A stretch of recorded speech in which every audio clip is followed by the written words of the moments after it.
നമസ്കാരം, ലൂസ് ടോക്കിലേക്ക് സ്വാഗതം. നമസ്കാരം. പ്രേക്ഷകരുടെ പ്രത്യേക ശ്രദ്ധയ്ക്ക് ആള് ജീവിച്ചിരിപ്പുണ്ട്. ഇവിടെ ഏറ്റവും അധികം ഫോണുകൾ കഴിഞ്ഞ ദിവസങ്ങളിലൊക്കെ തന്നെ വന്നത് അദ്ദേഹം ജീവിച്ചിരിപ്പുണ്ടോ എന്ന് ചോദിച്ചുകൊണ്ടാണ്. എനിക്കത് ഒരു മാസം തോന്നുന്നു, നമ്മളിപ്പോൾ ഒരു മാസത്തിലധികമാവും. ഒരു മാസത്തിലധികം. ഞാൻ പറഞ്ഞത് ഈ ഓണത്തിന് മുമ്പ് തുടങ്ങിയ ഒരു ഓട്ടം. എൻ്റെ ഒരു ജീവിതത്തിൻ്റെ ഇപ്പോഴത്തെ ഒരു പ്രത്യേകത എന്ന് പറയുന്നത്, ഇന്ന് എന്താണ് സംഭവിക്കുന്നതെന്ന് ഇന്നേ അറിയത്തുള്ളൂ. 100,000 കേസുകളും കോടതിയും പോലീസും ടെൻഷനും ആക്രമണവും പ്രശ്നമൊക്കെ ആയിട്ട് ഇങ്ങനെ നടക്കുവാണ്. തിരിച്ചൊന്ന് വന്നിരുന്ന് സംസാരിക്കാനായിട്ടൊരു സാവകാശം കിട്ടത്തില്ല. അതാണ് പ്രശ്നം. അപ്പോൾ ഒന്ന് ഇപ്പം പറഞ്ഞ നിങ്ങൾ ജീവിച്ചിരിപ്പുണ്ടെന്ന് ചോദ്യം, അത് ഏറ്റവും ലേറ്റസ്റ്റ് എപ്പിസോഡാണ്. ഒരാൾ ശബ്ദം ഞങ്ങൾ പറഞ്ഞ ഒരാൾ ഒരു ഫേസ്ബുക്കിൽ ആ പാട്ടേതാ, നമ്മുടെ മറ്റേ ദിലീപിൻ്റെ പടത്തിൽ ദിലീപിൻ്റെ പാട്ടുണ്ട്, പോകുന്നേ ഞാൻ പാട്ടിട്ടിട്ട് ഒരു ഷോർട്സ് ചെയ്യുകയാണ്. ആ ഷോർട്സിൻ്റെ അത് പറയുന്നു, സത്യത്തിൻ്റെ ശബ്ദം നിലച്ചു, ഹൃദ്രോഗത്തെ തുടർന്ന് ദീർഘകാല ചികിത്സയിലായിരുന്നു. ഇത് കണ്ടാൽ പക വീട്ടാൻ വേണ്ടി ചെയ്തതെന്ന് ആർക്കും തോന്നത്തില്ല. വളരെ സ്നേഹത്തോടെ വളരെ അടുപ്പമുള്ളവര് ബന്ധുക്കളൊക്കെയാണ് അങ്ങോട്ടും ഇങ്ങോട്ടും വിളിയാണ്. എനിക്ക് ആ രാത്രി ഒരു 12-1 മണി വരെ രാത്രി ഫോൺ ഇങ്ങോട്ടും പോകുന്നു, വിളിക്കുന്നു, സംസാരിക്കുന്നു, ബന്ധുക്കളൊക്കെ. അപ്പം ഞാൻ ഈ കഴിഞ്ഞ ദിവസം അടുത്ത് പോയപ്പം എൻ്റെ ഒരു കസിൻ്റെ അടുത്ത് ചെന്നപ്പം ആ കസിൻ്റെ ചേച്ചി വെപ്രാളപ്പെട്ട് വിളിക്കുവാണ്, എടി ഷാജൻ അവിടെ വരുമെന്ന് പറഞ്ഞിട്ട് അവിടെ ഉണ്ടോ, എന്ത് ചെയ്യാൻ പറ്റും? ഓരോരുത്തർക്കും ഓരോ മനോസുഖം. ഞാനത് മനസ്സിലാക്കുന്നത് 2 കാരണങ്ങളാണ്. ഒന്ന്, CPM-ൻ്റെ അയ്യപ്പ സംഗമം ഒരു വലിയ പരാജയമാവാനുള്ള മുഖ്യ കാരണം നമ്മുടെ ഒരു വാർത്തയാണ്. നമുക്ക് ഈ പിണറായി വിജയൻ കൃത്യമായി ഒരു ജ്യോത്സ്യൻ്റെ ഉപദേശപ്രകാരം ഈ പാപം, ഈ ഭയങ്കര ഭയത്തിലാണ് പിണറായി. ഒന്ന്, ബ്രാഹ്മണ ശാപം തനിക്ക് ഏറ്റുമെന്നാണ് പിണറായി വിചാരിക്കുന്നത്. ജ്യോത്സ്യനെ കണ്ടു, ജ്യോത്സ്യം പറഞ്ഞ ബ്രാഹ്മണ ശാപം ഉണ്ട്, അതുകൊണ്ടാണ് ഈ കംപ്ലീറ്റ് സംഭവിക്കുന്നത്. അതിന് പരിഹാരം ഉണ്ടാക്കുക. അതിനാണ് ഈ കണ്ഠരർ മോഹനരെ ഒക്കെ വിളിച്ചു കൊണ്ടുവന്നത്. അതുകൊണ്ടാണ്. കാരണം ഈ കണ്ഠരർ മോഹനെ ഏറ്റവും അധികം ആക്ഷേപിച്ചുകൊണ്ടിരുന്ന പിണറായി കൂട്ടര് ഇത്രയും പേർക്ക് ഭക്ഷണം കൊടുത്തു. അന്നദാനം പ്രധാനപ്പെട്ട ഒരു പരിഹാരമാണ്. അന്നദാനം അവർ ഓർക്കണം, പഴയ മോഹൻ നമ്പൂരിയെ കൊണ്ട് തന്നെ ജയിപ്പിച്ചു. കാരണം ഈ നമ്പൂതിരി തന്നെ ചെയ്യണമല്ലോ. ഞാൻ പറഞ്ഞു, ഇവർ ഈ മതേതരത്വവും ഇതൊക്കെ പറയുമ്പോൾ ഇവരുടെയൊക്കെ ഉള്ളിൽ കിടക്കുന്ന ഇത്തരം ഭയങ്ങളാണ് വ്യക്തമാവുന്നത്. LDF മന്ത്രിസഭ വരുന്ന സമയങ്ങളിലാണ് പല ഔദ്യോഗിക വസ്തുക്കളെയും ഗേറ്റ് വരെ മാറ്റി വെച്ചിട്ടുണ്ട്. കോൺഗ്രസ്സുകാർ മാറ്റിയിട്ടില്ല. അത് അവരങ്ങനെയാണ്. അങ്ങനെ എതിർ നിന്നവർക്ക് പണി കിട്ടിയിട്ടുണ്ടെന്ന് അവരുടെ അനുഭവം. അപ്പോൾ ഈ അവർ ഇതിൻ്റെ ഭാഗമായിട്ട് നടത്തി എന്നുള്ളത് ഇത് വളരെ കൃത്യമായി പിണറായിയുടെ ഇൻസൈഡ് സോഴ്സ് എനിക്ക് എവിഡൻസ് സഹിതം തരികയാണ്. അപ്പോൾ അത് നമ്മൾ പുറത്തുവിട്ടത് വലിയ ക്ഷീണമായി. ആ അയ്യപ്പ സംഗമത്തിനോടുള്ള ആ വാർത്തയുടെ തൊട്ടു പിന്നാലെയാണ് ആരും തന്നെ അറ്റാക്ക് ചെയ്യുന്നത്. അതിനോടൊപ്പം അതിൻ്റെ ഒരു തുടർച്ച, അന്ന് മുതലുള്ള ഒരു പ്രശ്നമാണ്. എന്നെ അറ്റാക്ക് ചെയ്തിട്ട് പിന്നെ ഞാൻ തിരുവോണമാണ്, അപ്പോൾ എനിക്ക് ഇസ്രായേലിൽ പോകേണ്ടി വരുന്നു. ഈ അറ്റാക്ക് കഴിഞ്ഞ് തിരിച്ചു വന്ന ഉടൻ തന്നെ എനിക്ക് ഇസ്രായേലിൽ പോയിരുന്നു. ഇസ്രായേലിൽ പോയിട്ട് തിരിച്ചു വരുമ്പോഴത്തേക്കും 2 കേസുകൂടെ, ജാമ്യമില്ല വകുപ്പ് 2 കേസുകൂടെ. പിന്നെ ഈ ജാമ്യം കിട്ടാൻ വേണ്ടിയിട്ട് കാത്തു നിൽക്കേണ്ടി വന്നു. ഇങ്ങനെയുള്ളൊരു ഓട്ടം. ഇതിൻ്റെ ഇടയിലാണ് അന്തരിച്ചു എന്ന് വാർത്ത. എനിക്ക് മറ്റൊരു സംശയം, അന്തരിച്ചു എന്ന് വാർത്തയുടെ ടൈമിംഗ് നോക്കുമ്പോൾ അതിൻ്റെ അകത്ത് ഞാൻ പറഞ്ഞ ഈ CPM-കാർക്ക് അയ്യപ്പ സംഗമത്തിനിട്ട് അതിൻ്റെ അത്ര ക്ഷീണമായി, അതിൻ്റെ ക്ഷീണം ഉണ്ടെങ്കിലും അറ്റാക്കും അതും തമ്മിലൊരു ബന്ധം ഉണ്ടാവാം. ഈ അയ്യപ്പ സംഗമം ഈ മരണം ആഘോഷിക്കാൻ കാരണം എനിക്ക് തോന്നുന്നു മമ്മൂട്ടി ഫാൻസ് എന്ന് തോന്നി. കാരണം ഇവർ തന്നെയാണ് പണ്ടും മരണമാകുക. എന്നെ ഇതിനു മുമ്പ് ഞാൻ സുഖമില്ല എന്ന് പറഞ്ഞ സമയത്ത് ആ വാർത്ത 100% ശരിയായിരുന്നു. മമ്മൂട്ടിക്ക് രോഗമാണ് എന്നുള്ള വാർത്ത നമ്മൾ പറഞ്ഞപ്പം നീ കണ്ടോടാ, മാർച്ച് 22-ാം തീയതി ദുബായിൽ പ്രോഗ്രാം ചെയ്ത മമ്മൂട്ടി ഇന്നേ വരെ അതിനുശേഷം മമ്മൂട്ടിയുടെ ഒരു ചിത്രം നമ്മളാരും കണ്ടിട്ടില്ല. അതിന്റെ പിറന്നാളിൽ അദ്ദേഹം പിന്നെ വരുമെന്ന് പറഞ്ഞിരുന്നു, ജന്മനാളിൽ ഒരു ദിവസവും കണ്ടിട്ടില്ല. ഇപ്പം മമ്മൂട്ടി തിരിച്ചു വന്നു എന്ന് പറഞ്ഞിട്ട് പോലും എനിക്ക് തോന്നുന്നു ഇന്നലെ പിന്നെ ഞാൻ കണ്ടൊരു പടം കണ്ടത് മാത്രമേ എനിക്ക് മമ്മൂട്ടിയുടെ ആണോ എന്നൊരു വാഹനത്തെ കയറുവാൻ കണ്ടു ചെയ്യുന്നൊരു സാധനം ഞാൻ കണ്ടു. ഇതിനു മുമ്പ് വന്ന ചിത്രങ്ങളൊന്നും മമ്മൂട്ടിയുടെ പഴയ ചിത്രങ്ങളാണ്. ഇന്നേ വരെ മമ്മൂട്ടിയുടെ ചിത്രപ്പെടുത്തുക സത്യമാണ്. അവസാനം മമ്മൂട്ടി രോഗം മാറി തിരിച്ചു വരുന്നു ആരാധകരെല്ലാവരും പോസ്റ്റ് ഇട്ടു. എല്ലാവരും പറഞ്ഞു. അപ്പോൾ ആരാണ് നുണ പറഞ്ഞത്, ആരാണ് സത്യം പറഞ്ഞത്? എന്നിട്ട് പച്ച കള്ളമെന്ന് പറഞ്ഞ നമ്മളെ. അപ്പോൾ അന്നാണ് ഞാൻ അന്തരിച്ചു എന്ന് പറഞ്ഞ ആദ്യത്തെ വാർത്ത ഇടുന്നത്. അതിൻ്റെ പിന്നിൽ ഞാൻ അന്വേഷിച്ചത് ആരാണ്. അപ്പോൾ അവന്മാർ പറഞ്ഞു, മമ്മൂക്കായെക്കുറിച്ച് നുണ പറഞ്ഞെങ്കിൽ ഞങ്ങൾ അവനെക്കുറിച്ച് നുണ പറയുന്നു. അപ്പൊ അതേ ചിത്രം വെച്ചുകൊണ്ട് വീണ്ടും സെയിം ചിത്രമാണത്, അതെല്ലാം അത് തന്നെയാണ്. അങ്ങനെ അപ്പൊ അവര് തന്നെ ആവാം. മമ്മൂട്ടി ഫാൻസിന് ഈ മരണത്തോടെ എന്തോ ഒരു പ്രത്യേകത താല്പര്യം. എന്തായാലും ഒരു കാര്യത്തിൽ എനിക്ക് സന്തോഷമുണ്ട്, രണ്ട് കാര്യത്തിൽ എനിക്ക് സന്തോഷമുണ്ട്. ഒന്ന്, ഇത് മരിച്ചു എന്ന് വിശ്വസിച്ചാണല്ലോ പലരും പലരും പ്രതികരിച്ചിരിക്കുന്നത്. അപ്പം ഈ പോസ്റ്റ് ഇട്ടവർ ഇപ്പം ഈ ഫേസ്ബുക്കിൻ്റെയും സോഷ്യൽ മീഡിയയുടെ പ്രത്യേകത എന്താണെന്ന് വെച്ചാൽ ഈ ഓരോരുത്തർക്കും ഓരോ ഫോളോ. ഇപ്പോൾ എൻ്റെ നമ്മുടെ മറുനാടിൻ്റെ യൂട്യൂബിൻ്റെ അടിയിൽ വന്ന് കാണുന്നത് നമ്മളോട് താല്പര്യമുള്ളവരാണ്. ഫേസ്ബുക്കിൽ ഓരോരുത്തർ അവരുടെ സുഹൃത്തുക്കളും ഫോളോവേഴ്സും താല്പര്യമുള്ളവർ. അതുകൊണ്ട് പൊതുവെ അവർക്ക് അനുകൂലമായിരിക്കും കാര്യങ്ങൾ പോകുന്നത്. ഇവിടെ എന്നെ എതിർക്കുന്ന, ഞാൻ മുസ്ലിം വിരോധിയാണ് എന്ന് പറയുന്ന ഒരു വിഭാഗം ആളുകളാണ് എൻ്റെ മരണം ഇടുന്നത്. പക്ഷെ അതിൻ്റെ അടിയിലെ കമൻറ്റുകളിൽ നല്ലൊരു ശതമാനം എന്നെ പിന്തുണയ്ക്കുന്നതിൽ എനിക്ക് അത്ഭുതം. ഒരുപാട് നമ്മൾ താഴോട്ട് കാണുമ്പോഴെല്ലാം അതെ, എല്ലാം കുറേ പേരോട് തീർത്ത് വിളിക്കുന്നത് സന്തോഷമായി എന്ന് പറയുന്നുണ്ട്. അപ്പം ഞാൻ മരിച്ചാൽ എങ്ങനെയായിരിക്കും ശത്രുക്കൾ പ്രതികരിക്കുന്നത് എന്ന് എനിക്കിപ്പം മനസ്സിലാക്കാൻ പറ്റും. ഞാൻ മരിച്ചു കഴിയുമ്പോൾ ഈ വാർത്ത എന്തായാലും ഞാൻ ഒരിക്കലും മരിക്കും. ആ മരിക്കുന്ന വാർത്ത ഈ ശത്രുക്കൾ ആഘോഷിക്കും. ഒരു മാധ്യമപ്രവർത്തനം നിലയിൽ അത് വലിയൊരു ഭാഗ്യമാണ്. ആദ്യം തന്നെ ഞാൻ അതുകൊണ്ട് ഞാൻ സാധാരണ നമ്മുടെ വാർത്തയുടെ കമൻറ്റ് പോലും മൊത്തം വായിക്കാറുണ്ട്. ഇതിൻ്റെ കമൻറ്റുകൾ പോലും ഒന്ന് വായിച്ചു നോക്കി. അപ്പോൾ വലിയ സങ്കടമുള്ളവരുണ്ട്, വളരെ ആഹ്ലാദിക്കുന്നവരുണ്ട്, പിന്നെ അവരെ ചീത്ത വിളിക്കുന്നു. പക്ഷേ എന്തായാലും എങ്ങനെയായിരിക്കും ഒന്ന്. രണ്ട്, എത്ര പേര് കണ്ടു ആ വാർത്ത എന്നറിയാമോ? ഞാൻ ഇന്ന് അതിൻ്റെ കൗണ്ട് ചുമ്മാ 49 ലക്ഷം പേരാണ് ആ സാധനം വ്യൂവേഴ്സ്. 49 ലക്ഷം പേരാണ്. അതാണ് 5 മില്യൺ ആകാൻ പോവുകയാണ് ആ സാധനം. അപ്പം മോശക്കാരനല്ല ഞാൻ. ഞങ്ങൾ കാര്യമായിട്ട് ജേർണലിസം പഠിക്കാൻ ചെല്ലുമ്പോൾ ആദ്യം ഞങ്ങൾക്ക് തന്ന അസൈൻമെന്റ് അവനവന്റെ ചരമവാർത്ത എഴുതാനാണെങ്കിൽ അപ്പോൾ ഞങ്ങൾ എഴുതണം. ഞാൻ മരിച്ചു വന്ന് ഞാൻ എഴുതണം. അത് വളരെ രസകരമായി ഓരോരുത്തർ എഴുതി. അല്ല പറഞ്ഞ 5 മില്യൺ പേര് കണ്ടു. അപ്പൊ ജനത്തിന് ഇൻട്രസ്റ്റ് ഉണ്ട്. എന്റെ മരണവാർത്ത കാണാനും ആളുകൾക്ക് ചില്ലറ കാര്യമില്ല. അയാളുടെ പേജ് വെച്ച് നോക്കുമ്പോൾ അയാൾ പേജിൽ ഏറ്റവും കൂടിയ മാത്രമല്ല നമ്മുടെ നാട്ടിൽ നിരവധി പ്രമുഖത്തിൽ ജീവിച്ചിരിക്കും മരിച്ചു എന്ന് വാർത്ത വന്നിട്ടുണ്ട്, ജയപ്രകാശ് നാരായണ ഉൾപ്പെടെ. അതെ. അപ്പൊ അതുകൊണ്ട് ഇതൊക്കെ എൻ്റെ തൊഴിലിന്റെ ഭാഗമാണെന്ന് വിശ്വസിച്ച് വളരെ കൗതുകമായി മുമ്പോട്ട് പോകുന്നതായിരുന്നു. കഴിഞ്ഞ ഒരു മാസത്തോളം ന്യൂസ് ടോക്ക് വരാൻ കഴിയാത്തതിൽ എനിക്ക് ഖേദമുണ്ട്. അല്ല, ഈ കൂട്ടത്തിൽ ഇസ്രായേലായിരുന്നു. നമ്മളെപ്പോഴും ഇസ്രായേൽ അതിലേക്കൊക്കെ പോയാൽ നമ്മുടെ വിഷയം വിട്ടു. ഒരു മിനിറ്റ് ഇസ്രായേലിനെ കുറിച്ച് അതിൽ ഒന്നുമില്ല, പ്രത്യേകിച്ച് ഒന്നുമില്ല. ഇസ്രായേൽ ഒരു ഔദ്യോഗിക സന്ദർശനമായിരുന്നു. ഇസ്രായേൽ അധികാരികൾ കൊണ്ടുപോയി അവരുടെ വികസനവും അവരുടെ ശാസ്ത്രവും അവരുടെ ഒരു മേന്മ ആണ് നമ്മളെ കാണിക്കുന്നത്. പക്ഷെ ഞാൻ ഈ ഒക്ടോബർ 7 ആക്രമിക്കപ്പെട്ട സ്ഥലമുണ്ടല്ലോ, ഈ കുബിറ്റ്സ് എന്ന് പറയുന്ന വില്ലേജുകളുണ്ട്. അവിടെ സംഗീതമേള നടന്ന സ്ഥലം അല്ല, അത് നോവ ഫെസ്റ്റിലാണ് ഏതാണ്ട് 400 പേര് കൊല്ലപ്പെടുന്നത്. നോവ ഫെസ്റ്റ് നടന്ന സ്ഥലം നമുക്ക് കാണാമെങ്കിൽ അവിടെ എല്ലാം ഇവരുടെ എല്ലാം പടങ്ങളും ചിത്രങ്ങളൊക്കെ ഉണ്ട്. പക്ഷേ ഈ കുബിറ്റ്സുകൾ എന്ന് പറഞ്ഞത് അത് കിബിറ്റ്സുകൾ എന്ന് പറയുന്നത് ഈ ഗ്രാമമാണ്, ഒരു പ്രത്യേക കമ്മ്യൂണിറ്റിയാണ്. ആ വീടുകളെല്ലാം തകർത്തിരിക്കുന്നതും അവിടുത്തെ ഉള്ള വെടിയുണ്ടകളും ആ ഒരു ഭീകരത അത് നമ്മൾ കാണാൻ പറ്റി എന്നുള്ളതാണ്. പിന്നെ ഞങ്ങൾ ലെബനീസ് അതിർത്തി വരെ പോയി. ഇത് ഗാസ അതിർത്തിയാണ്, മറുഭാഗത്ത് ലെബനീസ് അതിർത്തി വരെ പോയി. അതുപോലെ ആ ഇസ്രായേൽ എന്ന് പറഞ്ഞ ചെറിയ രാജ്യം, ചുറ്റിന് ശത്രുക്കൾ, നല്ല മണ്ണ് പോലുമില്ല. ഞാൻ അത്ഭുതപ്പെട്ട നമ്മുടെയൊക്കെ ഭൂമി എന്ന് പറഞ്ഞാൽ എന്നാ സമൃദ്ധമാണ്. കൃഷി അവരാ മണ്ണ് ഈ കല്ലാണ്. നമ്മളൊക്കെ ഞാൻ കൃഷിക്കാരനാണല്ലോ. കൃഷി ചെയ്യുമ്പോൾ നമ്മൾ ഒന്നും ചെയ്യാതെ തരിശായിട്ടിടുന്ന ഈ കല്ലിൻ്റെ ഒരുതരം വൃത്തികെട്ട കല്ലും കൂട്ടമാണ്. അത് പൊടിച്ചാണ് അത് അവർ വളമൊക്കെ ഇട്ട് കൃഷിയാക്കി എടുത്തിരിക്കുന്നത്. അതിന്റെ ഒലിവൊക്കെ ഉണ്ട്. അത്ര സാധനങ്ങളെല്ലാം പോയിരുന്നല്ലോ ഇത് കാണാൻ വേണ്ടി. ഭയങ്കര അവരുടെ അധ്വാനവും അവരുടെ ബുദ്ധിയും ഒക്കെ അത്ഭുതം തന്നെയാണ്. അവിടെ നിൽക്കട്ടെ, നമ്മുടെ വിഷയം നമ്മൾ വിട്ടുപോകും. അവിടെ നമ്മുടെ വിഷയത്തിലേക്ക് കിടക്കുക. ഏതാണ് നമ്മൾ 2 വിഷയമാണ് സംസാരിക്കേണ്ടത്. ഒന്നാമത്തേത് സുകുമാരൻ നായർക്ക് എന്ത് പറ്റിയെന്നുള്ളതാണ്. NSSന്റെ നിലപാട്. ഞാൻ പറഞ്ഞു ഈ സർക്കാരിന്റെ നിലപാടുകളൊക്കെ ശരിയാണ് എന്നാണ് NSS ജനറൽ സെക്രട്ടറി പറഞ്ഞത്. ഇപ്പൊ അതിന്റെ പേരിലാണ് ഇപ്പോൾ വലിയ തോതിലുള്ള എന്തൊക്കെയാണ് അങ്ങനെ പറഞ്ഞത്? സുകുമാരൻ നായർ 2 ദിവസമായിട്ട് എന്തൊക്കെയാണ് അദ്ദേഹം പറഞ്ഞത്? BJPയും കോൺഗ്രസിനെ അദ്ദേഹം രൂക്ഷമായി വിമർശിച്ചു. അദ്ദേഹം പറഞ്ഞു BJPക്കാർ ഇത് ശബരിമലയെ സംബന്ധിച്ച് നിയമം ഉണ്ടാക്കുമെന്നൊക്കെ എന്ന് പറഞ്ഞാണല്ലോ. അന്നത്തെ മന്ത്രി വി മുരളീധരൻ അവരൊന്നും ചെയ്തില്ല. കോൺഗ്രസ്സുകാർക്ക് ഒരു കാര്യത്തിന് ഒരു താല്പര്യമില്ല. അവർ ഒരു ശരിയായ രീതിയിൽ പോയിക്കൊണ്ടിരിക്കുന്ന UDF ഐക്യമില്ല. കോൺഗ്രസ് ഇങ്ങനെയൊക്കെ പോയിക്കൊണ്ടിരിക്കുന്ന ഒരു ആകെ പ്രശ്നമാണ്. അതുകൊണ്ട് ഈ സർക്കാരിൽ ഞങ്ങൾക്ക് വിശ്വാസമുണ്ടെന്ന രീതിയിലാണ് അദ്ദേഹം പറഞ്ഞത്. ഇവിടെ 3 കാര്യങ്ങൾ പരിഗണിക്കണം. ഒന്ന്, BJP എന്ത് തെറ്റ് ചെയ്തു, കോൺഗ്രസ് എന്ത് തെറ്റ് ചെയ്തു, CPM എന്ത് നല്ലത് ചെയ്തു. ഈ 3 കാര്യം പരിശോധിക്കണം.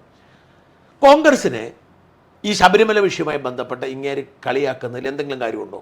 കാരണം അന്ന് അത്രയും വലിയ വിവാദമായ വിഷയമായിട്ടും കോൺഗ്രസിന്റെ നിലപാട് ശബരിമലയ്ക്ക് അനുകൂലമായിരുന്നു. സുധാകരനൊക്കെ അവിടെ പോയിരുന്നു. ഓർമ്മയില്ലേ? മുല്ലപ്പള്ളി പ്രസിഡന്റ് സമയത്ത് അദ്ദേഹമൊക്കെ പറഞ്ഞിരുന്നു. പോയിരുന്നു. അതെ, കോൺഗ്രസ് അതിനപ്പുറത്തേക്ക് ചെയ്യാൻ പറ്റില്ല. കോൺഗ്രസ് ജനാധിപത്യ പാർട്ടിയാണ്. അതെ, എന്നിട്ടും ചെയ്തിരുന്നു. BJPക്കാരാണ് വാസ്തവത്തിൽ പ്രക്ഷോഭത്തിന് നേതൃത്വം കൊടുത്തത്. ഗുണം കൊയ്യാൻ കഴിഞ്ഞില്ല. ഗുണം കോൺഗ്രസിനുണ്ടായിരുന്നു. അതെന്തോ ആവട്ടെ, പിന്നെ എന്തുകൊണ്ടാണ് അന്ന് ഈ എല്ലാ വൃത്തികേടുകളും കാണിച്ച കോൺഗ്രസ് CPM ഇയാൾ അനുകൂലിക്കുന്നു എന്നുള്ളത് വളരെ വളരെ വിചിത്രമായ ഒരു കാര്യമാണ്.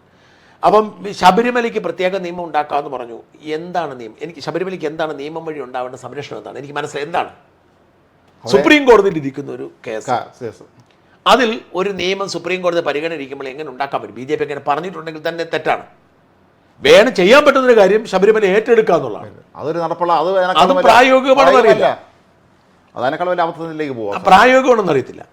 അപ്പോൾ ഇവിടെ യഥാർത്ഥത്തിൽ എന്താ സംഭവിച്ചിരിക്കുന്നതെന്ന് വെച്ചാൽ പരമ്പരാഗതമായി സുകുമാരൻ നായർ കോൺഗ്രസിനെ പിന്തുണയ്ക്കുന്ന ആളാണ്. 2024 തെരഞ്ഞെടുപ്പ് കാലത്ത് അദ്ദേഹം അതിന്റെ അല്ല, NSS പൊതുവെ കോൺഗ്രസിനെ അനുകൂലിക്കുന്ന ഒരു പ്രസ്ഥാനമാണ്.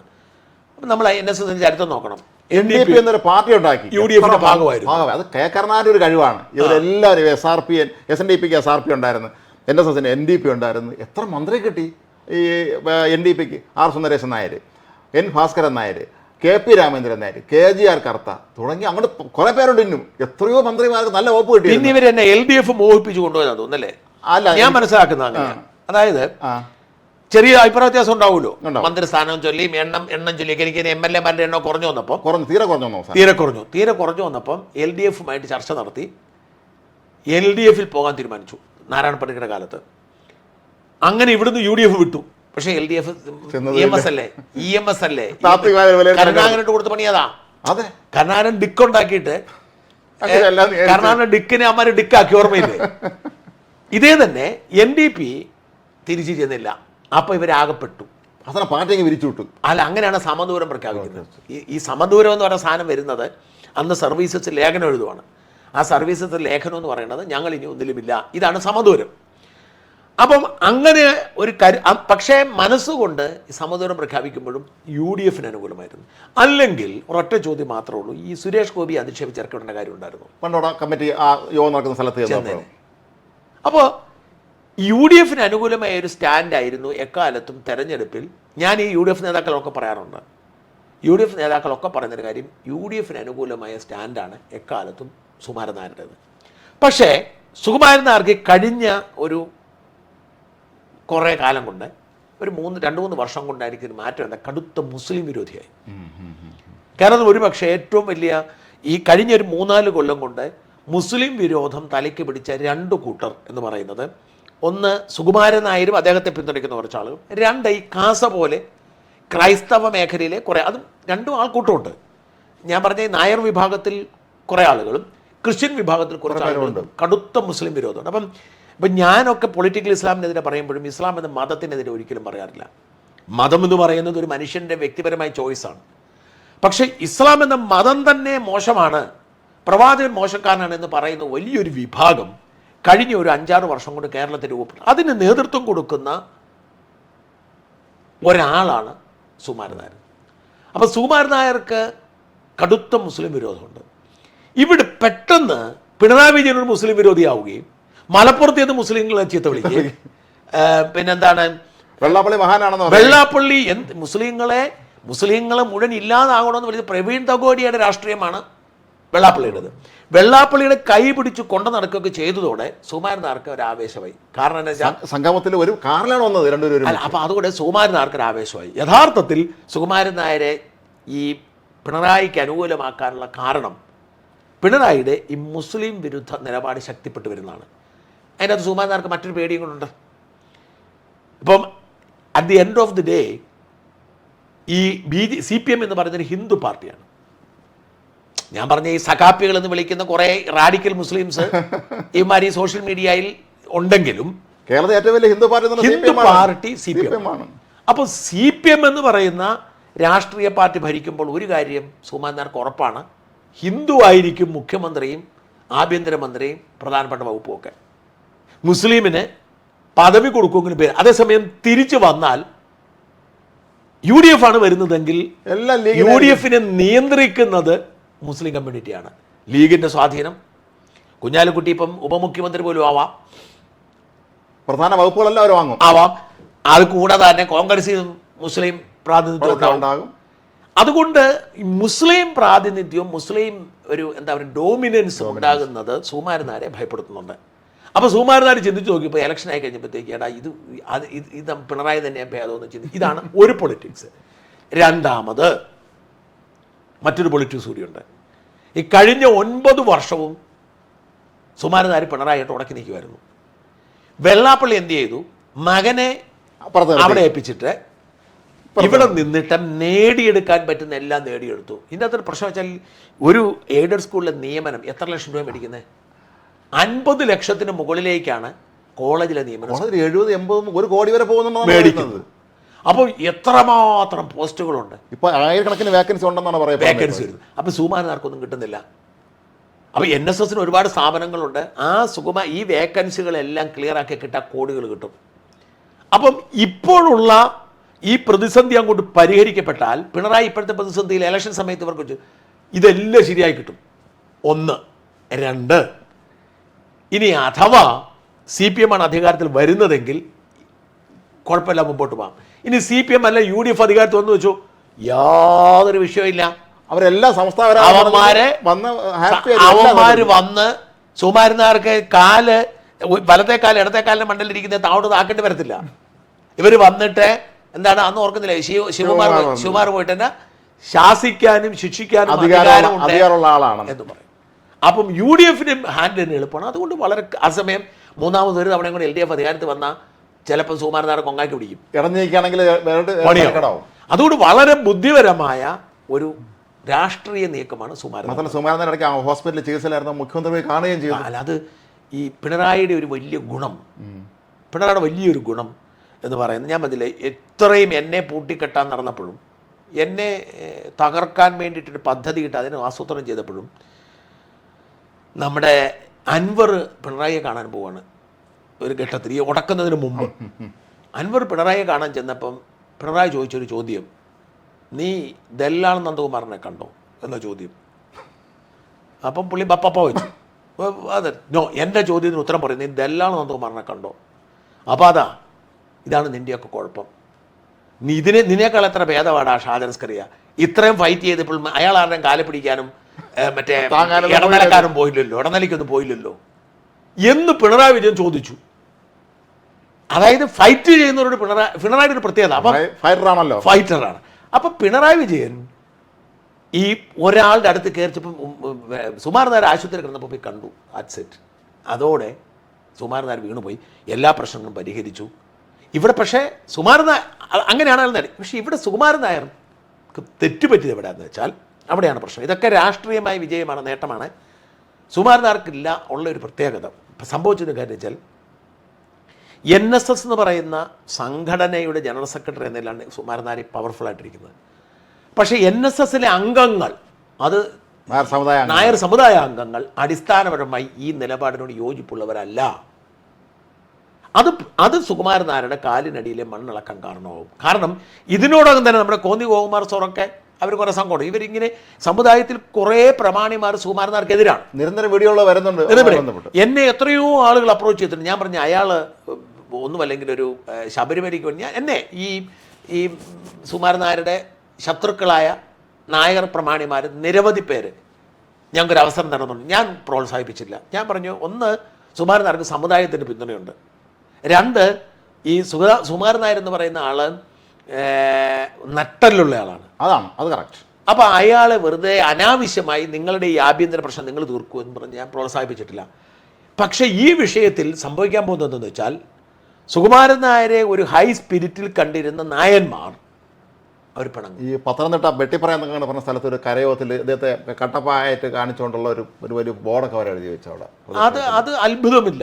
അതായത് ഞാൻ ഇന്ന് ഈ കരയോഗവുമായി ബന്ധപ്പെട്ട് സംസാരിച്ച എല്ലാവരും സുകുമാരനാർക്കെതിരായി. നേരത്തെ അങ്ങനല്ല, വളരെ കുറച്ച് നേതാക്കളേ ഉള്ളൂ, അണികളെല്ലാം ഇത് 2 കാര്യം മനസ്സിലാക്കണം. SNDP യോഗത്തിൻ്റെ ഇപ്പം വെള്ളാപ്പള്ളി നടേശനെ ചീത്ത വിളിച്ചുകൊണ്ട് നമ്മളൊരു വാർത്ത ചെയ്യാൻ കരുതുക, മുഴുവൻ പോസിറ്റീവ് കമൻ്റ് ആയിരിക്കും. കാരണം SNDPയിലെ ഒരംഗത്തിനും അതിലൊരു വിഷമം തോന്നത്തില്ല. കാരണം മഹാഭൂരിപക്ഷം എന്ന SNDP അംഗങ്ങൾക്ക് അറിയാം ഈ വെള്ളാപ്പള്ളി കള്ളനാണെന്നും ഇയാൾ സമുദായത്തെ ഹൈജാക്ക് ചെയ്തിരിക്കുകയാണെന്നും, അതുകൊണ്ട് ഞങ്ങൾക്കൊന്നും ചെയ്യാൻ പറ്റുന്നില്ല, ഇവരെങ്കിലും തെറി വിളിക്കുന്ന ഫീലിംഗ് ആണ്. പക്ഷെ സുകുമാരനായരത്തിൽ അങ്ങനെ അല്ലായിരുന്നു. സമുദായത്തിലെ മജോറിറ്റി ആളുകൾക്ക് അയാൾ ഞങ്ങളുടെ ലീഡറെ അധിക്ഷേപിക്കുന്ന എന്തിനെന്ന് തോന്നലുണ്ടായിരുന്നു. പക്ഷെ വെള്ളാപ്പള്ളി അണികളും മുഴുവൻ ശത്രുവാണെങ്കിലും വെള്ളാപ്പള്ളിക്ക് വിഷയമില്ല. കാരണം സമുദായ നേതൃത്വത്തെ വെള്ളാപ്പള്ളി വളരെ ശാസ്ത്രീയമായി തൻ്റെ കൈപ്പിടിയിൽ ഒതുക്കിയിരിക്കുക. ഇതിപ്പം വെള്ളാപ്പള്ളി പുറത്താകണമെങ്കിൽ ഒരേ ഒരു സാഹചര്യമേ ഉള്ളൂ, അണികൾ എല്ലാവർക്കും വോട്ടവകാശം ഹൈക്കോടതി പറഞ്ഞിട്ടുണ്ടല്ലോ ഉണ്ട്. പക്ഷെ അത് എത്രത്തോളം പ്രായോഗികമാണെന്ന് അയാൾ സമ്മതിക്കണേ പിണറായി വിചാരിക്കണം. അതെ, സർക്കാർ അനുമതി കൊടുക്കണം.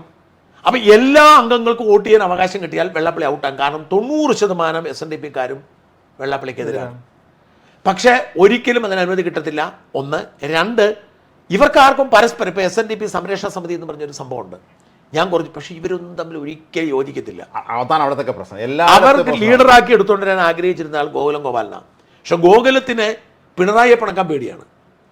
അപ്പം പിണറായി നീ വെള്ളാപ്പള്ളിക്കെതിരെ നിൽക്കുവാണോ എന്ന് ചോദിച്ചാൽ അപ്പം തന്നെ വെള്ളാപ്പള്ളി സിദ്ധാന്തം വിളിക്കും. ഇതാണ് ഗോകുലത്തിന്റെ അവസ്ഥ. അപ്പം ചന്ദ്രസേനൻ വക്കീൽ, ചന്ദ്രസേൻ വക്കീൽ നന്നായിട്ട് കഷ്ടപ്പെടുന്ന ആളാണ്. പിന്നെ SNDPയിൽ നമ്മുടെ കോട്ടയത്തെ മീനച്ചിൽ താലൂക്കിൻ്റെ ആയിരുന്നിരുന്ന സന്തോഷ് വക്കീൽ, ചേർത്തല താലൂക്ക് യൂണിയൻ ഉണ്ടായിരുന്ന ഒരു രാജീവ്, ഒരുപാട് നേരം ഇവർ, പിന്നെ നമ്മുടെ കിളിമാനൂർ ചന്ദ്രബാബു, ഇങ്ങനെ ഒരു ബിജു രമേശ്, ഇങ്ങനെ ഒരുപാട് പേരുണ്ടെങ്കിലും ഇവരൊന്നും തമ്മിൽ അങ്ങോട്ടും ഇങ്ങോട്ടും നടക്കത്തില്ല. അപ്പൊ ഇത്തരം പശ്ചാത്തലത്തിൽ വെള്ളാപ്പള്ളി വളരെ സേഫാണ്. കാരണം വെള്ളാപ്പള്ളിക്ക് കൃത്യമായി ഈ യൂണിയൻ പ്രതിനിധികളെയും ഇപ്പൊ വെള്ളാപ്പള്ളി ചെയ്തുകൊണ്ടിരിക്കുന്നതെന്ന് വെച്ചാൽ ഒരു താലൂക്ക് യൂണിയൻ്റെ അല്ലെ 2 താലൂക്ക് യൂണിയൻ്റെ നേതൃത്വത്തിൽ വെള്ളാപ്പള്ളിക്ക് സ്വീകരണം കൊടുക്കുക. അതിനു വേണ്ടിയിട്ട് ലക്ഷങ്ങളാണ് ചെലവഴിക്കുന്നു, വലിയ പരിപാടിയും സാധനം. എന്നിട്ട് ഇവിടെ ഒരു വീഡിയോ പ്രദർശനമൊക്കെ ഉണ്ട്. വീഡിയോ പ്രദർശനത്തിൽ വെള്ളാപ്പള്ളിയെ മഹാനാക്കുന്നത് മാത്രമല്ല CPMനെയും പിണറായിയെയും ഭയങ്കര മഹാനാക്കി ചിത്രീകരിക്കും. അങ്ങനെ സമുദായങ്ങൾക്കിടയിലേക്ക് SNDP ഈഴവ സമുദായത്തിലേക്ക് പിണറായി അടിച്ചേൽപ്പിച്ചു കൊടുത്തോണ്ടിരിക്കും. ഓർക്കണം, ഇത് അവതരിപ്പിക്കുന്ന ആരാ? NDAയുടെ കൺവീനറാണ്. ഈ പരിപാടിയെല്ലാം പങ്കെടുക്കുന്ന NDAയുടെ കേരളത്തിന്റെ കൺവീനറാണ്. അതാണ് വിചിത്രം. കേരള രാഷ്ട്രീയത്തിലെ വിചിത്ര പ്രതിഭാസമാണ്. അപ്പൊ ഇതിലേക്ക് സുകുമാരൻ നായർ വരുമ്പോൾ ഉണ്ടാകുന്ന കുഴപ്പം, സുകുമാരൻ നായർക്ക് ഇത്രയും ഗ്രിപ്പില്ല. സുകുമാരൻ നായർ സമുദായത്തിന്റെ പിന്തുണയിൽ പോകുന്ന ആളാണ്. സമുദായാംഗങ്ങൾ സുകുമാരൻ നായർക്കെതിരായാൽ സുകുമാരൻ നായർക്ക് വിചാരിക്കുന്നതിന് ഇപ്പം ഞാൻ മനസ്സിലാക്കുന്നതനുസരിച്ച് 90% നായന്മാരും സുകുമാരൻ നായർക്കെതിരായി. കാരണം അവർക്ക് പിണറായിയെ കണ്ടു. ഒന്നാമത് നായർ സമുദായത്തിൽ വന്നിരിക്കുന്ന മാറ്റം എന്താണെന്ന് വെച്ചാൽ, ഈ കേരളത്തിലെ ഈ കോൺഗ്രസിലും BJPയിലെയും ഡോമിനൻ്റ് ലീഡർഷിപ്പ് എന്ന് പറഞ്ഞ നായന്മാരാണ്. ശരിയാണ്, വി മുരളീധരൻ വന്നിട്ടുണ്ട്, അങ്ങനെ ഉണ്ടെന്നൊക്കെ പറയും, സുരേന്ദ്രൻ എന്നൊക്കെ പറയുമ്പോഴും ഡോമിനൻ്റ് ആയിട്ട് നിൽക്കുന്നത് നായന്മാരാണ്. പ്രത്യേകത ശ്രദ്ധിച്ചു. ഭാവം മാത്രമേ ഉള്ളൂ, അടൂർ പ്രകാശും ഇല്ല. അപ്പം ഈ ഡോമിനൻ്റ് കമ്മ്യൂണിറ്റി ആയിട്ട് നായർ സമുദായം LDFലും UDFലും നിൽക്കുവാണ്, അല്ല BJPയിലൊക്കെ നിൽക്കുവാണ്. BJPയിൽ LDFലല്ലെന്നോ CPMലല്ലെന്നോ ഈഴവ സമുദായം, തീയർ അല്ലെങ്കിൽ ഈഴവ സമുദായം. അപ്പം ഈ ഡോമിനൻ്റ് കമ്മ്യൂണിറ്റി ആയിട്ട് ഇവർ നിൽക്കുമ്പോൾ യഥാർത്ഥത്തിൽ അണികൾ ഈ പറയുന്ന നായന്മാരിൽ ഭൂരിപക്ഷം BJPയിലേക്ക് മാറിക്കഴിഞ്ഞു. ഇതൊരു സത്യമാണ്. ഇവിടെയാണ് സുകുമാരൻ നായർക്ക് അബദ്ധം പറ്റുന്നത്. അതായത് സുകുമാരൻ നായർ കോൺഗ്രസിനെ പിന്തുണയ്ക്കുമ്പോൾ ആളുകൾ നിങ്ങൾ ക്ഷമിക്കുമായിരുന്നു. ഇവർക്കൊക്കെ കലിപ്പാണ്, നല്ല കലിപ്പാണ് പിണറായിയോടും CPMനോടും. ഈ അണികളിലും നേതാക്കളിലും ഭൂരിപക്ഷം പേരും BJPക്കാരാണ്. അല്ല, തിരുവനന്തപുരത്ത് ഇങ്ങനെ വേറൊരു കാര്യം പലരും പറഞ്ഞ്, പണ്ടത്തെ മുതിർന്ന മാധ്യമപ്രവർത്തകർ പറഞ്ഞൊരു കഥ കേട്ടിട്ടുണ്ട്. ഈ തിരുവനന്തപുരത്ത് PSP പടനാളുടെ പാർട്ടിക്ക് വലിയൊരു ആധിപത്യം ഉണ്ടായിരുന്ന കാലത്ത്, അന്ന് നേതാക്കളായിരുന്ന പലരും അവർ പ്രായമായ സമയത്ത് അന്ന് BJP ഉണ്ടാകുമ്പം അവരെല്ലാം അതിന് നേതൃത്വം കൊടുക്കുകയും ആ രീതിയിൽ തിരുവനന്തപുരത്ത് ഒരു നായർ സമുദായത്തിനിടയിൽ അവർക്ക് വലിയ തോതിൽ വളർച്ച ഉണ്ടാക്കാൻ കഴിഞ്ഞു എന്നാണ് പറയപ്പെടുന്നത്. ഈ ഡോമിനൻസ് ഞാൻ പറഞ്ഞത്, തിരുവനന്തപുരത്ത് ഒരു കാലത്ത് ഈഴവ ഡോമിനൻസ് ഉണ്ടായിരുന്നു, കേരളകൗമുദി പത്രവും. പക്ഷേ ആ ഡോമിനൻസ് ഒരു പരിധി വരെ കുറഞ്ഞ് നായർ ഡോമിനൻസിലേക്ക് മാറി. ആ ഒരു സാഹചര്യത്തിൽ സുകുമാരൻ നായർ ഇങ്ങനൊരു ചാഞ്ചാട്ടം നടന്നപ്പോൾ ഇതിനകത്തൊരു കാര്യം മനസ്സിലാക്കേണ്ടത് വെച്ചാൽ, ഈ ഈഴവ നായർ ഒരു ഫൈറ്റ് ഉണ്ട്, ഒരു ഈഗോ കോൺട്രോവേഴ്സ്. അത് ഭയങ്കര ശക്തമാണ്. ഈ നായന്മാർക്ക് ക്രിസ്ത്യാനിയോട് കുഴപ്പമില്ല, പക്ഷെ ഈഴവരെ കണ്ടുകൂടാ. ഇങ്ങനൊരു യാഥാർത്ഥ്യങ്ങളുണ്ട്. ഈഴവരുടെ സ്ഥിതി അങ്ങനെയാണ്, ആരോടെ കുഴപ്പമില്ല, പക്ഷെ നായന്മാരെ കണ്ടുകൂടാ. ഇത് തിരുവനന്തപുരത്ത് വളരെ ശക്തമാണ്. തെക്കൻ ജില്ലയിൽ എല്ലായിടത്തും പ്രശ്നമുണ്ട്. തിരുവനന്തപുരത്ത്. അപ്പം ഈ പശ്ചാത്തലത്തിൽ സുകുമാരൻ നായർ ഇങ്ങനെ ഒരു സ്റ്റാൻഡ് എടുക്കുമ്പോൾ ഇവിടെ ശ്രദ്ധിക്കേണ്ട മറ്റൊരു കാര്യം എന്ന് വെച്ചാൽ, CPMനെ ഡോമിനേറ്റ് ചെയ്യുന്ന പാർട്ടി സമുദായം ഈഴവ സമുദായമാണ്. അതാണ്. അപ്പം ഈ ഒരു സാഹചര്യത്തിൽ സുകുമാരൻ നായർക്ക് വലിയ തിരിച്ചടിയാവും. നായർ സമുദായം, അതായത് വെള്ളാപ്പള്ളി നടേശനോട് എങ്ങനെയാണോ ഈഴവ സമുദായാംഗങ്ങൾ കാണുന്നത് ആ രീതിയിലേക്ക് സുകുമാരൻ നായർ നായർ സമുദായങ്ങൾ കാണും. സമുദായത്തിലെ അദ്ദേഹത്തിൻ്റെ പിന്തുണ നഷ്ടപ്പെട്ടു പോകും. വെള്ളാപ്പള്ളി മഹാതന്ത്രജ്ഞനും ബുദ്ധിമാനുമായതുകൊണ്ട് ഒരിക്കലും തൻ്റെ സ്ഥാനത്തെ ബാധിക്കാത്ത തരത്തിൽ കാര്യങ്ങൾ നീക്കുക. പക്ഷേ സുകുമാരൻ നായർക്ക് അത്ര അറിയത്തില്ല. സുകുമാരൻ നായർ എപ്പോഴും ഒരു പഴയ നായർ മാടമ്പി സ്റ്റൈലാണ്. ഇപ്പം ഇന്ന് ആ അഡ്വക്കേറ്റ് കൃഷ്ണരാജിൻ്റെ പോസ്റ്റ് വന്നു, കറക്റ്റാണ്. അതായത് സുകുമാരൻ നായർ ഒരു ഈഗോ ഉള്ള ആളാണ്. സുകുമാരൻ നായരെ സംബന്ധിച്ചിടത്തോളം അതേ നമ്മൾ പഴയ ഒരു ഇയാൾക്ക് ആ സ്വഭാവം ഉണ്ടായിരുന്നു. ബാലകൃഷ്ണപിള്ള ഒരു പഴയ നായർ മാടമ്പി സ്വഭാവമുണ്ട്. ഈ മാടമ്പി തരമാണ്. ഉദാഹരണത്തിന് ഇങ്ങനെ ചങ്ങനാശ്ശേരി എല്ലാ മെയിൻ സർക്കാർ ഉദ്യോഗസ്ഥന്മാരും നായന്മാരായിരിക്കണം. അത് ചങ്ങനാശ്ശേരി DYSP നായരായിരിക്കണം, കോട്ടയം SP നായരായിരിക്കണം, അല്ലെങ്കിൽ ചങ്ങനാശ്ശേരിയിലെ മറ്റേ ഈ താലൂക്ക് ഓഫീസർ, ഈ പറയുന്ന എല്ലാ പോസ്റ്റുള്ളവരും നായന്മാരായിരിക്കും. ഇത്തരം ചെറിയ ആഗ്രഹങ്ങളാണ് ശരിക്കും ഈ സുകുമാരൻ വെള്ളാപ്പള്ളിയെ വെച്ച് നോക്കുമ്പോൾ നമ്മൾ സുകുമാരൻ നായർക്ക് ഒരുപാട് ക്വാളിറ്റി ഉണ്ട്. സുകുമാരൻ നായർ ഈ സമുദായത്തെ വെച്ച് ഒരുപാട് ലാഭം ഉണ്ടാക്കാൻ പോയിട്ടില്ല. ലാഭമൊക്കെ ഉണ്ടാവുമായിരിക്കും, പക്ഷെ വെള്ളാപ്പള്ളി ചെയ്യുന്ന മാതിരി കംപ്ലീറ്റ് കൊള്ളയടിച്ച് കാശുണ്ടാക്കൽ. പക്ഷേ സുകുമാരൻ നായരുടെ ഈഗോ നിറഞ്ഞു നിൽക്കും. സുകുമാരൻ നായരുടെ ഒരു എന്താ പറഞ്ഞാൽ ഒരു കാര്യം ശ്രദ്ധിച്ചിട്ടുണ്ടോ, ഇദ്ദേഹം ഈ ചങ്ങനാശ്ശേരി അല്ലെങ്കിൽ പെരുന്നയെ ഫോക്കസ് ചെയ്ത് അതിൻ്റെ അപ്പുറത്തേക്ക് പോയി ഒരു ബന്ധം ഉണ്ടാക്കാനോ, ഇപ്പം തിരുവനന്തപുരത്ത് വന്നിട്ട് നേതാക്കളെ കാണാനോ അല്ലെങ്കിൽ ഡൽഹി പോയിട്ട് ബന്ധം ഉണ്ടാക്കാനോ ഒന്നും അങ്ങനെ ശ്രമിച്ചു. അതിലൊന്നും ഇങ്ങനെ ആഗ്രഹമില്ല. ഇങ്ങനെ ആഗ്രഹിക്കുന്നത് ഞാനാണ് പോപ്പ്, ഞാനാണ് രാജാവ്, എൻ്റെ അടുത്തേക്ക് ഇവരൊക്കെ വരണം. ഈ ഒരു കൊച്ചു ലോകത്ത് ജീവിക്കാൻ ആഗ്രഹിക്കുന്ന ആളാണ്. ആ ലോകത്തെ എന്താണ് ഡോമിനൻ്റ് പേഴ്സൺ താനായിരിക്കണം. അതായത് പണ്ട് ഞാൻ പറഞ്ഞിട്ടില്ല, നമ്മുടെ ഈ സുരേഷ് കന്മാരുടെ അടുത്ത് പോയി ഞാൻ പണ്ട് പറഞ്ഞിട്ടുണ്ട്. അതേപോലെ ആ ഒരു ഡോമിനൻസ് നിൽക്കാൻ ആഗ്രഹിക്കും. പക്ഷെ ഇവിടെ അദ്ദേഹത്തിന് പാളിച്ചു പറ്റുന്നതെന്ന് വെച്ചാൽ ഇദ്ദേഹം വിചാരിക്കുന്നതിനപ്പുറത്തേക്ക് സമുദായാംഗങ്ങൾ ഇയാൾക്കെതിരാവുകയും ഇത് വലിയ ഗുരുതരമായ ചില പ്രതിസന്ധികൾ കാരണവും. എന്താണെന്നറിയാമോ? അതിലേക്ക് വരണം. BJPക്ക് ഇപ്പം നമ്മൾ വിചാരിക്കാത്ത ഒരു ഗ്രിപ്പ് കേരളത്തിലുണ്ടായി വരുന്നുണ്ട്. നിശബ്ദമായ ഒരു വിപ്ലവമാണ് രാജീവ് ചന്ദ്രശേഖർ നടത്തുന്നത്. പലരും അത് തിരിച്ചറിയുന്നില്ല. അപ്പോൾ രാജീവ് ചന്ദ്രശേഖർ അടിത്തട്ടി പ്രവർത്തിക്കുന്നു. 16,000-ഓളം വാർഡ് വികസന സമിതികൾ ഉണ്ടാക്കുന്നു. 8 ലക്ഷത്തോളം 6 ലക്ഷത്തോളം പുതിയ വോട്ടർമാരെ ചേർക്കുന്നു. ഒരുപാട് വർക്ക് ചെയ്യുന്നു. സംസ്ഥാന കമ്മിറ്റി പ്രഖ്യാപിച്ചപ്പോൾ ഒരുപാട് നല്ല മിടുക്കരായ ആളുകൾ ചേർക്കുന്നുണ്ട്. അപ്പോൾ ഈ നായർ സമുദായാംഗത്തിൽപ്പെട്ടവർക്ക് ഈ UDF ഇയാൾ ഇടതുപക്ഷത്തേക്ക് പോകുന്നതുകൊണ്ട് അവർ BJPയിലേക്ക് പോകാനുള്ള സാധ്യതയുണ്ട്. ഇപ്പോൾ തന്നെ ഒരുപാടുണ്ട്, സംഭവിക്കുന്നുണ്ട്.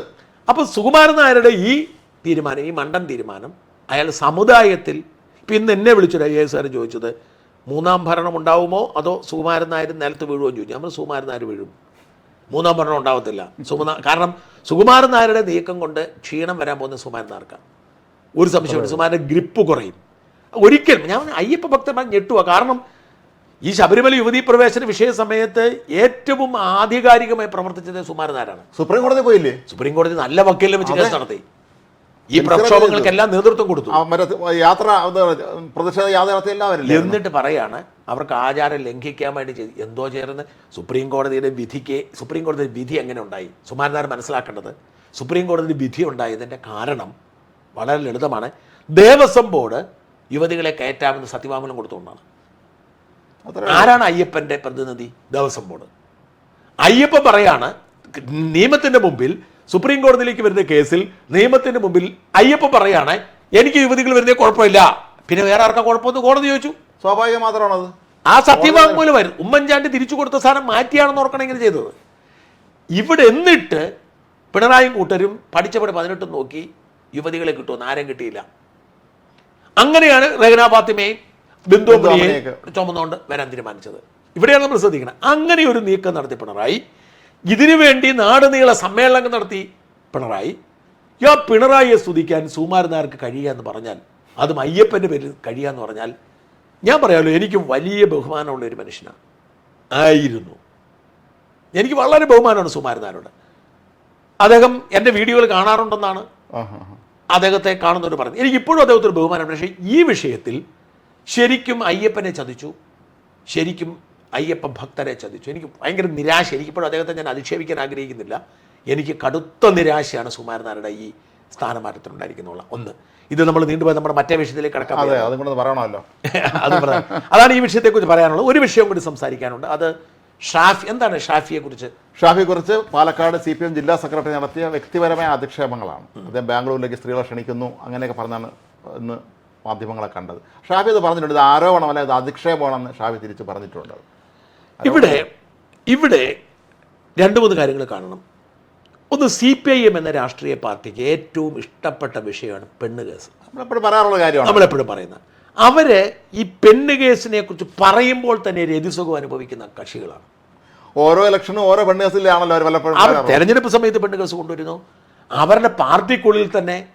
എന്നിട്ട് പീഡന വാർത്തകൾ ഓർക്കണം. ഒരു പാർട്ടിയുടെ ജില്ലാ സെക്രട്ടറിയെ ഒരു പെണ്ണിനെ വിളിച്ച് മോശം ബന്ധം ഉണ്ടാക്കുന്നത് അകത്ത് ഒളിക്യാമറ വെച്ച് ഷൂട്ട് ചെയ്തിട്ട് വെളിവിടുന്നൊരു പാർട്ടി. മുഖ്യമന്ത്രിയുടെ ഓഫീസിലിരിക്കുന്ന എല്ലാം നിയന്ത്രിക്കുന്ന, പോലീസിനെ നിയന്ത്രിക്കുന്ന ശശി കണ്ണൂരിൽ പാർട്ടി പ്രവർത്തകന്റെ ഭാര്യയോട് മോശമായി പെരുമാറിയതിന് പേരിൽ പുറത്താക്കപ്പെട്ട ആള്. മുഖ്യമന്ത്രിയുടെ പ്രിൻസിപ്പൽ സെക്രട്ടറി ആയിരുന്ന അയാളുടെ പേര് IAS ശിവശങ്കറുടെ ലീലാവിലാസങ്ങൾ. എന്തിനേറെ ഇപ്പോഴും മുഖ്യമന്ത്രി കൊണ്ടു നടക്കുന്ന CM രവീന്ദ്രൻ്റെ ലീലാവിലാസങ്ങൾ. ഇത്തരത്തിൽ CPM നേതാക്കന്മാർ പെണ്ണിനടിമകളാണ്. അവർ പാർട്ടി സംവിധാനം പെണ്ണ്. അതുകൊണ്ട് തന്നെ ഇവർക്ക് എല്ലാവരും പെണ്ണുപിടിയന്മാരാന്ന് തോന്നുന്നു. ഇത് CPM പ്രധാനം. അപ്പം രാഹുൽ മാങ്കൂട്ടത്തിലിന് ചില വീഴ്ചകൾ പറ്റിയതുകൊണ്ട് അയാൾക്ക് വേണ്ടവരെ പ്രതിരോധിക്കാൻ കഴിഞ്ഞില്ല. പക്ഷെ ഷാഫിയെ പിടിച്ചിട്ടാൽ കളി മാറും. ഇതിപ്പോൾ ജില്ലാ സെക്രട്ടറി പറഞ്ഞത് എന്താണ്, മറ്റേ ബാംഗ്ലൂരിൽ ക്ഷണിക്കും. ആരെയാണ് ഇയാൾ ക്ഷണിച്ചതെന്ന് പറയട്ടെ, തെളിവ് ഹാജരാകട്ടെ, അല്ലെങ്കിൽ ഫോൺ ഇനി മറ്റൊരു കാര്യം ചോദിച്ചോട്ടെ, ബാംഗ്ലൂർക്ക് ക്ഷണിക്കുന്നതിലേതും തെറ്റുണ്ടോ? ഇയാളോട് സൗഹൃദമുള്ള ഒരാൾ ഞാൻ ബാംഗ്ലൂർക്ക് പോകുന്നുണ്ട് വരുന്നു ചോദിക്കുന്നത് തെറ്റുണ്ടോ? അത് ഒരു കാര്യം. പക്ഷേ ഞാൻ പറഞ്ഞ CPMന്റെ പ്രോബ്ലം എന്താ വെച്ചാൽ ഇവരൊരു നുണ വ്യാപാരം നടത്തി മുമ്പോട്ട് പോകുന്ന പ്രസ്ഥാനമാണ്. അപ്പോൾ ഇവരുടെ നിലനിൽപ്പിനെ തന്നെ ബാധിക്കുന്ന തരത്തിൽ ഇവരുടെ നുണകളെ ഇല്ലാതാക്കുന്ന ഒരു വലിയ യുവജന വിഭാഗം കോൺഗ്രസ് വളർന്നു വരുന്നുണ്ട്. അവരിൽ ലീഡർ ഷാഫിയാണ്. ഷാഫിയുടെ ഞാൻ ഒരു കാര്യം പറയട്ടെ, at A point of time കേരളത്തിൻ്റെ മുഖ്യമന്ത്രിയാകും എന്നുള്ള കാര്യത്തിൽ തർക്കമില്ലാത്ത ഒരാളാണ് ഷാഫി. കാരണം ഷാഫി എന്ന് പറഞ്ഞാൽ നമ്മൾ നേരത്തെ പറഞ്ഞിട്ടുണ്ട്, ഷാഫിക്ക് തികഞ്ഞ മതേതര പ്രതിച്ഛായയുണ്ട്.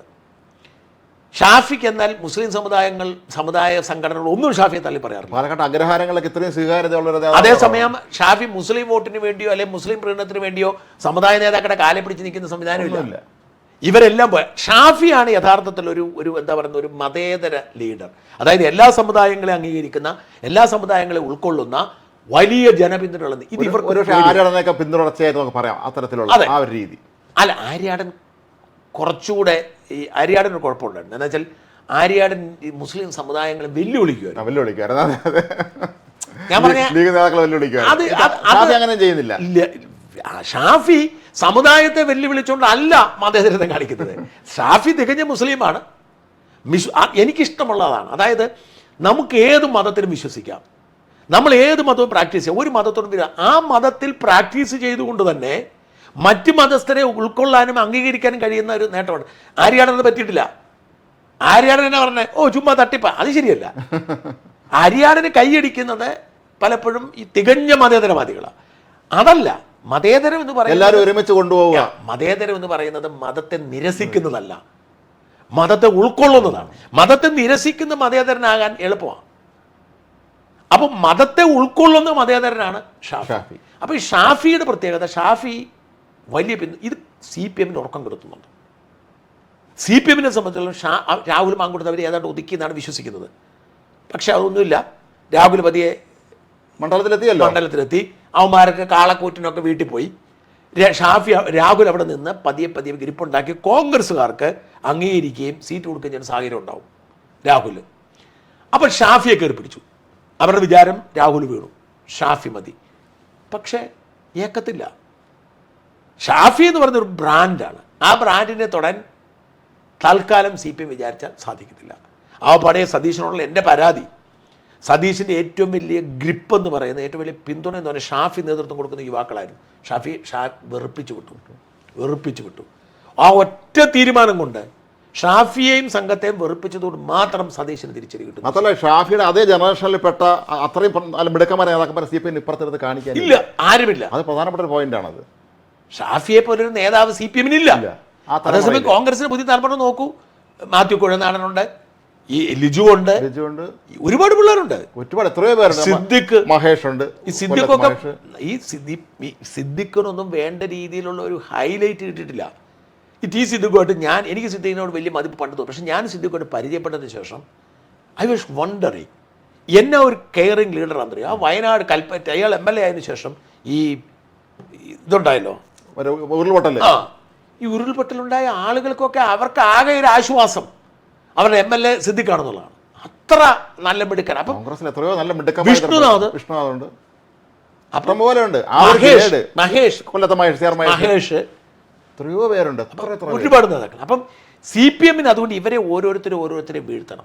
സത്യം സിനിമയിൽ ശങ്കാട് പറയുമ്പോൾ വല്ല പെണ്ണേസിലും കുരിക്കോമാരെ നാണം കിടത്തണം. പിന്നെ CPM ഇത് വിനോദമാണ്, ആനന്ദമാണ്. പക്ഷേ CPM മനസ്സിലാക്കേണ്ടത്, നിങ്ങൾ എത്ര മലമറിച്ചാലും ഷാഫിയുടെ ഒരു തലയിലൊരു രോമം വരുമ്പോൾ നിങ്ങൾക്ക് രാഹുലിനെ, നിങ്ങൾക്ക് കുറേ ചാനലുകൾ 2-3 ചാനലുകൾ രാഹുൽ വിരോധികളെ രംഗത്തുള്ളതുകൊണ്ട് അവരെ കൊണ്ട് കുറേ കഥകൾ ഉണ്ടാക്കാൻ കഴിഞ്ഞെന്നല്ലാതെ ജനമനസ്സിലേക്ക് രാഹുലിനെതിരെ ഒന്നും ഉണ്ടാക്കാൻ കഴിഞ്ഞിട്ടില്ല. ഉണ്ടോ? ജനമനസ്സിലേക്ക് രാഹുലിനെതിരെ ഒരു തോന്നലുണ്ടാക്കാൻ. ഓർക്കണം, രാഹുല് സ്വന്തം പ്രതിരോധിക്കാൻ രംഗത്ത് വന്നില്ലെന്ന് ഓർക്കണം. എന്നിട്ടും രാഹുലിനെതിരെ നിങ്ങൾക്ക് ഒന്നും ഉണ്ടാക്കാൻ കഴിയാത്ത സ്ഥിതിക്ക് നിങ്ങൾ ഷാഫിയെ പിടിച്ചാൽ അത് നിങ്ങൾ വിചാരിക്കുന്നവർ നിൽക്കില്ല. CPM കാട്ടിക്കൂട്ടുന്നത് അങ്ങേയറ്റത്തെ മണ്ടത്തരമായിരിക്കും, വൃത്തികേടായിരിക്കും. ഇതൊക്കെ ചരിത്രത്തിൻ്റെ ഭാഗമാണ്. അത് സുമാരനാർ അങ്ങോട്ട് ചാടിയാലും വെള്ളാപ്പള്ളി കയ്യെ പിടിച്ചാലും ഒന്നും ഈ ജനങ്ങളുടെ മനസ്സിൽ കയറിയിരിക്കുന്ന ഇപ്പോഴത്തെ യാഥാർത്ഥ്യം ഇല്ലാതാക്കാൻ കഴിയില്ല. ഇതല്ലേ? അതാണ് വാസ്തവം. എന്തായാലും 2 വിഷയം ചർച്ച ചെയ്യാൻ വന്ന് പേഴ്സണൽ കാര്യം കൂടെ വന്നിരിക്കുന്നു. ഇനിയും കഴിയും വരും ദിവസങ്ങളിലൊക്കെ ഇഷ്ടംപോലെ യാത്രകളുണ്ട്, ഒരുപാട് യാത്രകൾ. NH പോലീസ് കോടതികളുണ്ടല്ലോ, നമുക്ക് ജാമ്യം എടുത്തു കഴിയുമ്പോൾ ജാമ്യ വ്യവസ്ഥ പാലിക്കുന്ന ഭാഗമായിട്ട് ഒരുപാട് കോടതി യാത്രകളുണ്ട്. അപ്പോൾ കഴിയുന്ന ദിവസമൊക്കെ വീണ്ടും നമുക്ക് സന്ധിക്കും. വരേക്കും വണക്കം. നമസ്കാരം.